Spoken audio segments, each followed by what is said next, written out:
What is up, guys? Welcome to my review for the new DC Universe TV show Doom Patrol Season 1 Episode 1 titled Pilot. Now, this episode was a lot better than I expected it to be because of two things. One, the Doom Patrol episode on Titans was not actually that great. I mean, it was good, but I didn't feel like the team could really handle or hold their own TV show. And also, the trailers and all the promotional material didn't really look that great, except for the last trailer that came out a couple days ago. But still, this episode surprised the hell out of me in terms of how good it actually was. It was really good, and I would say it's a much better beginning and a much better start to the first episode of Titans. So this episode showed the origin stories of a lot of characters, specifically Robot Man, Negative Man, Elastigirl, and in the beginning we saw briefly the origin story of the main villain, Mr. Nobody. Mr. Nobody had this narration throughout the episode, and he also broke the fourth wall quite a lot, and it was really funny, and I do think that they used the narration quite well. I don't think it's gonna appear after this episode, but I do think it was great. It did definitely make this episode a little bit better because it was really funny, and I do think that it made Mr. Nobody a much more present character. Like, he was only in two scenes outside of the narration, but with it, he felt like he was there the entire time. But in terms of the actual origin stories, I think this episode did a great job of introducing us to all of these characters, far better than their first appearance, really, which was Titan Season 1, Episode 4, where, again, Robot Man, Negative Man, and Elastigirl were good, but I didn't feel like they could hold their own show, and the Chief, he was just bad. He was terrible. The actor was so bad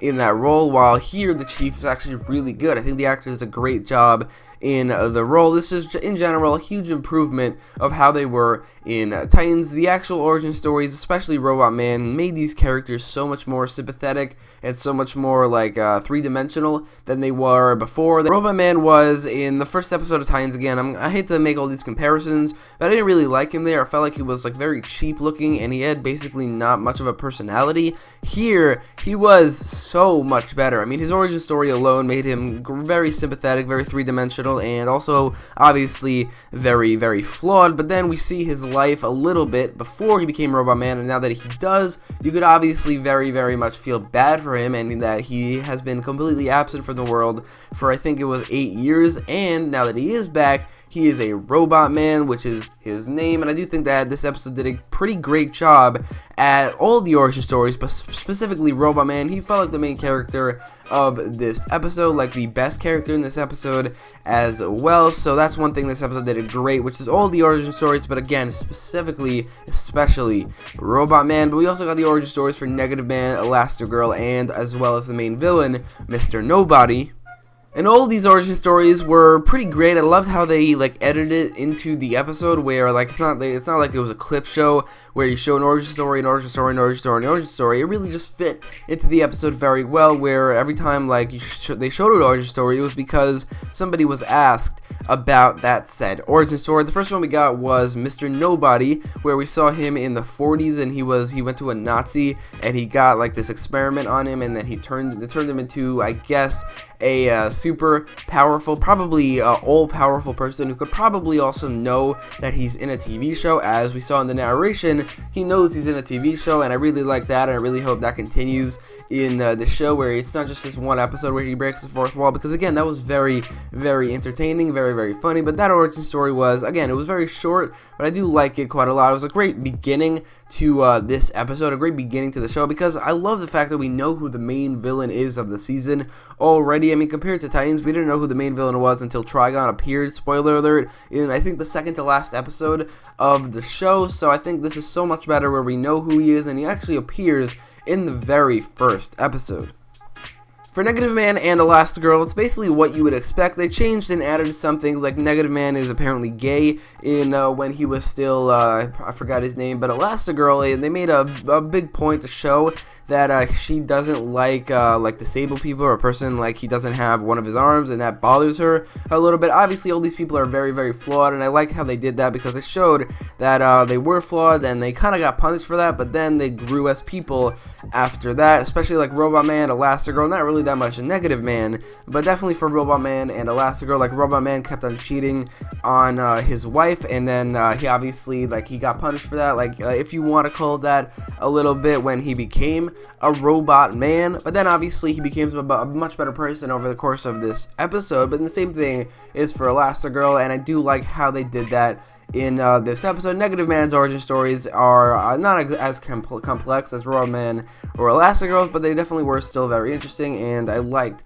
the effect of Negative Man's negative energy side in this episode. Which, that itself is another thing. This episode, the CGI looked really good. I think that this episode has, or looked like it had, a much higher budget than I expected it to have compared to like Titans, which for me it looked like it had a very, very small budget. For the most part, they really avoided using any of the superpowers on that show. While here, it seems like the budget is way, way higher. I do think Elastigirl, her like powers or whatever you want to call them, they do look a little bit fake at times. But aside from that, all the CGI looks great. Like Negative Man's negative side, or you saw Crazy Jane's fiery side. It was a little bit short, and also there was Mr. Nobody. I think that all the CGI there and the budget for the show looks a lot higher. The production quality looks a lot higher than I expected it to be, at least from this one episode. But anyway, the first 40 minutes of this episode or so didn't really have much of a plot to it. It really just showed all the origin stories of these characters, and I do think that the first 40 minutes was so much better than the last 20 minutes, just because it showed all the origin stories. It really showed, especially Robot Man adjusting to being a robot, or like being a newly roboted robot. But anyway, the last 20 minutes definitely not as good, because I do think some of it didn't really make any sense, and some of it was definitely a little rushed. For instance, they went out to town pretty easily. Like, they were convinced pretty easily, like compared to how they were on Titans, where there they really stress that you can't leave the manor. Somebody said that the continuity is different, which is weird. I don't know why they did that, but it seems like that is a little bit true. The continuity is slightly different from Titans continuity. I don't like that they did that, but anyway, it seems like they are definitely less strict on leaving town. But then the chief comes back and he says like they're really crazy dangers of leaving to town. So I mean, that doesn't make any sense in my opinion, that they left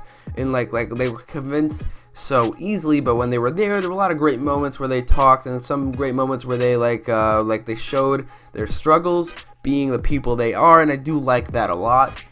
And when they are in town, everything goes completely wrong. Mr. Negative, he can't control his negative side, and there's Elastigirl who can't control her powers, and that's something I'm really interested in seeing over this season, which is Elastigirl, Negative Man, all these people learning to control their abilities over the course of this season. For some reason they haven't done that in the last like 50 years that they've had these abilities, but that's definitely something they could all do in this season, where I mean nothing really happened until 2019, where we saw in that montage where he was just building that car set for like 20 years. But in this 2019 year, I'm pretty sure like they will definitely learn to control their abilities, which I'm definitely interested in seeing that whole arc for especially Negative Man and like especially Elastigirl. But then obviously everything goes wrong and they get in trouble with the chief, and Mr. Nobody finds where they are, which I'm pretty sure they're gonna show like a flashback in the course of the season, where like they show the relationship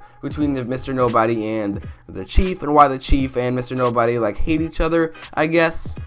And the scene where Robot Man actually stops Elastigirl, like with the street, where she's going all insane with her powers, and you also saw Crazy Jane in the back about to use her powers. I thought that scene was pretty cool. Just seeing Robot Man and what he can do, I thought that was a pretty cool scene. But this is one other thing that doesn't really make any sense in this episode, or at least it makes sense, but it was a little bit rushed in my opinion, which is when the Doom Patrol, aside from Robot Man, leaves Doom Manor to go to someplace else to escape from Mr. Nobody, and Robot Man stays behind. But when they do leave, they pretty quickly decide that they probably need to go back. There wasn't really much of a conflict there, aside from the chief telling them that they shouldn't. I do think that whole thing was a little bit rushed in terms of the fact that they all said, oh, we want to leave, and then right away they said we should probably go back. So I don't think that made any sense. But I mean, this episode was so weird and it was so crazy, and it did a great job in introducing all of these characters that the things like that, it's really such a minor thing. It doesn't really bother me that much, but I do think it was a little bit rushed. But then we see like the ending of this episode, which was a crazy ending for the first episode of a season of a superhero show, where the main villain actually appears and he causes conflict already with the heroes. That was insane to see in the first episode of a 15 episode long season. But I mean, that scene itself was so weird, where a donkey appears and farts out the words, the brain is the limit, I'm pretty sure, or your mind is the limit, and then Mr. Nobody creates a black hole that sucks in all these trees and cars. It's a crazy ending to this episode, and I have no idea where they're going with it, but after this episode, I am a lot more interested and a lot more excited in the next 14 episodes of this season. It really feels like, for me, they really wanted to make Doom Patrol, but maybe Warner Brothers said, fine, you can make Doom Patrol, but only if you also make a Titans TV show, because it seems to me they really cared about Doom Patrol a lot more than Titans, in terms of like giving it a storyline from the beginning, giving it a high production and a higher budget. It really seems like this is what they wanted to do on the DC Universe from the beginning, and I do think so far, at least it's just one episode, but still so far, they're really doing a great job, and I think the Doom Patrol will probably turn out to be a lot better than Titans.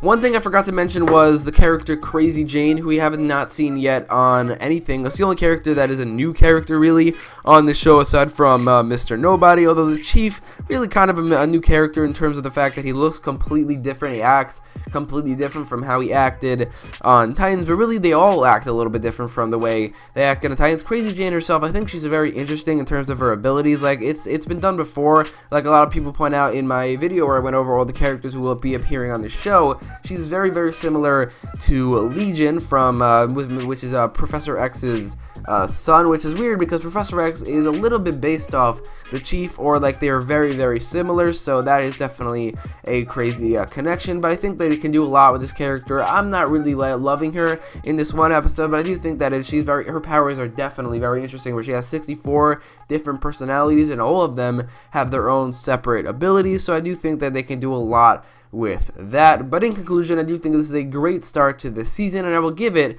a 9.5 out of 10.